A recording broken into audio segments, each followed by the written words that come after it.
এখন এখন বাংলা মিডিয়ায় না দুটো টাইপের নিউজ সবচেয়ে বেশি জনপ্রিয় হয়। এক হচ্ছে যে তৃণমূল নেতাদের কি শাস্তি হবে, কয়লা ভাইপো কবে জেলে যাবে, মমতা কবে জেলে যাবে, তৃণমূলের নানান নেতাদের কটা কেলেঙ্কারি ফাঁস হচ্ছে, সবাই এর মানে নিউজে হামলে পড়েছে আর কি। এখন আমি আগেও বলেছি যে তৃণমূল একটা মাফিয়া চোরেদের পার্টি, এটা আমি লাস্ট 2-3 বছর আগে থেকে বলেছি। এবার এই মাফিয়া পার্টিদের অবভিয়াসলি বলেইছি যে পশ্চিমবঙ্গে ভারতের সংবিধান চলতো না বলেই মাফিয়া পার্টির জন্ম হয়েছে। এবং পশ্চিমবঙ্গে যাতে ভারতীয় সংবিধান না কর চলে তার রাস্তাটা কিন্তু সিপিএমই তৈরি করে দিয়েছিল। তো সিপিএম অতটা মাফিয়া পার্টি ছিল না এই কারণে যে কারণ তারা মানে বেসিক্যালি একটা পলিটিক্যালি অর্গানাইজ পার্টি, কিন্তু তাদের ইনফ্রাস্ট্রাকচারটা নিয়ে তৃণমূল ক্রমশ একটা মাফিয়া পার্টি হয়ে যায়। তো ইটস খুব ভেরি ন্যাচারাল যে লোকজন এই মাফিয়াদের এগেনস্টে জাস্টিস চাইবে, কারণ এই মাফিয়াদের হাতে লোকজন ভুগেছে। আর একটা টাইপের খবর হচ্ছে যে পশ্চিমবঙ্গের ভবিষ্যৎকে এত দেনা, লোকজন এবার সত্যি চাকরি পাবে কি না, অর্থনীতি ভালো হবে কি না, এইসব ব্যাপার। যদিও শুরুর দিকে একটু হিক্কাপ হচ্ছে, কারণ এই ধরুন গরু কাটা নিয়ে একটু সমস্যা হচ্ছে। মানে পশ্চিমবঙ্গে গ্রামীণ অর্থনীতির একটা বড় অংশ হচ্ছে গরু। এবার সেই গরুগুলোকে যদি ঠিকঠাক সময় জবাই করতে না দেওয়া হয় তাহলে লোকে গরু পুষতে চাইবে না, অলরেডি একটা আঘাত পাচ্ছে। আবার হকারদের উচ্ছেদ করা হচ্ছে, বেআইনি কারখানা উচ্ছেদ করা হচ্ছে, যেগুলো আনফর্চুনেট, খুব দুর্ভাগ্যজনক, কিন্তু এগুলো পশ্চিমবঙ্গের অর্থনীতির একটা পার্ট। এবার অবভিয়াসলি আমরা চাই যে আইনি পথে সব কিছু চলুক, আমি চাইবো যে সব কিছু সংবিধান মেনে হোক। বিজেপি সেটাই করছে, কিন্তু সেটা করতে গেলে আবার উল্টে পশ্চিমবঙ্গের অর্থনীতিতে একটা ডেন্ট আসছে। তো সেগুলো তো লোকে খুশি যে যা হোক কিছু একটা হচ্ছে পশ্চিমবঙ্গে, অ্যাটলিস্ট তো মানে সংবিধান মেনে কাজ তো কিছু হচ্ছে। কিন্তু সমস্যাটা যেটা দাঁড়াচ্ছে সেটা হচ্ছে, আমরা যদি দুদিককার খবর লক্ষ্য করি, আমি দেখবো যে লোকের বেশি ইন্টারেস্ট হচ্ছে যে মমতা ব্যানার্জি ভাইপো তার দলবল কতটা শাস্তি পাচ্ছে, আদৌ শাস্তি পাচ্ছে কিনা, এই দিকে লোকজনের চোখ সবচেয়ে বেশি। সমস্ত মিডিয়াগুলো এই নিয়ে দাপাচ্ছে যে সোজা কথা হচ্ছে যে ক্রিমিনাল পার্টি তৃণমূলের, যারা যারা ক্রিমিনাল তৃণমূল পার্টির মধ্যে যারা যারা ক্রিমিনাল অ্যাক্টিভিটিতে জড়িত ছিল তাদেরকে শাস্তি দিতে হবে, এইটার চাহিদা এখন তুঙ্গে। এটা খুব ইন্টারেস্টিং জিনিস আছে, এটা হিউম্যান সাইকোলজির প্রশ্ন।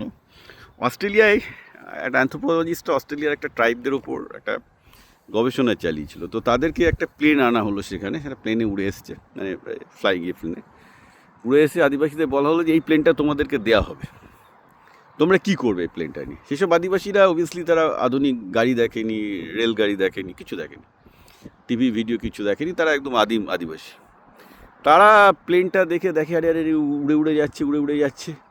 হ্যাঁ, বলে কি এইটা আমাদেরকে দিলে আমরা, আমাদের ওই পাশের একটা উপজাতি আছে, ওদের সাথে আমাদের প্রচণ্ড গণ্ডগোল হয়, ওখানে গিয়ে আমরা পাথর ছুড়ব, ওদের মাথার উপর থেকে পাথর ছুড়ব, কারণ সামনাসামনি পাথর ছুড়লে ওরা আমাদের মেরে দেবে, ওরা প্রচণ্ড আমাদের উপর অত্যাচার করে, আমি ওদের উপর পাথর ছুড়ব। মানুষের প্রতিহিংসা, অর্থাৎ বটম লাইন হচ্ছে যে প্রতিহিংসা ব্যাপারটা মানুষের ভীষণ বায়োলজিক্যাল, যে মানুষ প্রথমে প্রতিহিংসা চাই, বলে এই এরা আমার উড়িয়ে দিয়েছে, আমার জন্য আমার এই হয়েছে, তৃণমূলের প্রতি প্রচণ্ড রাগ, একটা প্রতিহিংসা চাই। কিন্তু আমার মতে প্রতিহিংসার আগুন তো ভালো, যারা যারা ডেফিনেটলি জেলে গেছে তাদের মানে যাদের জেলে যাওয়ার যোগ্য, জেলে যাওয়ার যাদের যাদের যোগ্যতা অর্জন করেছে তৃণমূলের লাস্ট 15 বছরে, অবশ্যই তাদের জেলে পাঠানোতেই হবে, সেটা হওয়া ভালো। কিন্তু পাশাপাশি পশ্চিমবঙ্গ গঠনের কাজটা কিন্তু খুব ইজি হচ্ছে না।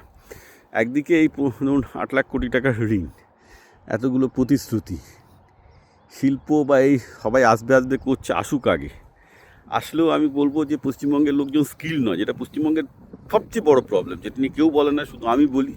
পশ্চিমবঙ্গে যদি শিল্প আসেও তারপরেও কিন্তু লোকজন চাকরি পাবে না, কারণ লোকজনের স্কিলই নেই। আমি এটা নিজে দেখেছি পশ্চিমবঙ্গে, ইভেন এখন যে কটা চাকরি আছে ভালো, সব কটা উড়িষ্যা, বিহার, আসাম, ইউপি বাইরে থেকে লোক এনে ভর্তি করতে হয়। লোকজনের মধ্যে কোনো স্কিলই তৈরি হয়নি, কারণ সবাই ওই এমএ বিএড করে শিক্ষকতার লাইনে যাওয়ার চেষ্টা করেছে, ফলে মানে একটা বড় সংখ্যার যুবক যুবতীরা আনস্কিল্ড হয়ে পড়ে আছে। এবং এদের স্কিল যে ভবিষ্যতে তৈরি করা যাবে তাও নয়, কারণ সেই টিউশনি মাস্টারদের কাছে পড়াশোনা করা লোকজন নিজে যে শিখবো, শিখে একটা স্কিল গিয়ে করবো, সেটা কিন্তু নেই এদের মধ্যে। তো পশ্চিমবঙ্গে শিল্প আসলেও যে লোকজন বা মধ্যবিত্তের যে চাহিদা বিজেপির কাছ থেকে কতটা পূরণ হবে আমি জানি না, এর পেছনে বিজেপির কোনো দোষ নেই, দোষটা কিন্তু এইসব যুবকদের নিজেদেরই, যে তারা একটা টিউশনি কালচারের মধ্যে পড়ে হান্টার হতে পারেনি। যেটা শিকারি হলে, মানে যে পরিমাণ শিকারি হলে নিজে একটা নতুন জিনিস শিখতে পারে বা শিখে চাকরি পেতে পারে, সেই অ্যাটিটিউডটাই নেই লোকজনের মধ্যে। সব হচ্ছে কেউ শিখিয়ে দাও, এ জায়গায় টাকা দেবো, এখানে ঘুষ দিয়ে চাকরি দেবো, এখানে ট্রেনিং ইনস্টিটিউটে টাকা দেবো, দিলে ট্রেনিং ইনস্টিটিউট চাকরি পাই দেবো। বাপের জন্মে কেউ পারবে না, ঘুষ দিয়ে চাকরি পেতে পারেন সেটা অন্য ব্যাপার। তৃণমূল আমলে সেটা হতো, বিজেপি আমলে সেটা হয় বলে মনে হয় না। কিন্তু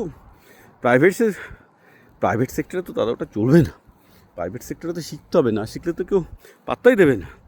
so let us be very clear, পশ্চিমবঙ্গে বিজেপি এসছে, আইনের শাসন প্রতিষ্ঠা হচ্ছে, খুব ভালো, কিন্তু পাশাপাশি তার মানে যে পশ্চিমবঙ্গে বেকার যুবকরা চাকরি পাবে তা কিন্তু নয়। আমি এখানে বারবার করে বলছি যে পশ্চিমবঙ্গে বেকার যুবকদের চাকরি পেতে গেলে কিন্তু তাদের শিকারী মনোভাব ফিরিয়ে আনতে হবে, অ্যাটিটিউড বদলাতে হবে, স্কিল করতে হবে, নাহলে কিন্তু বিপদ, কিচ্ছু হবে না।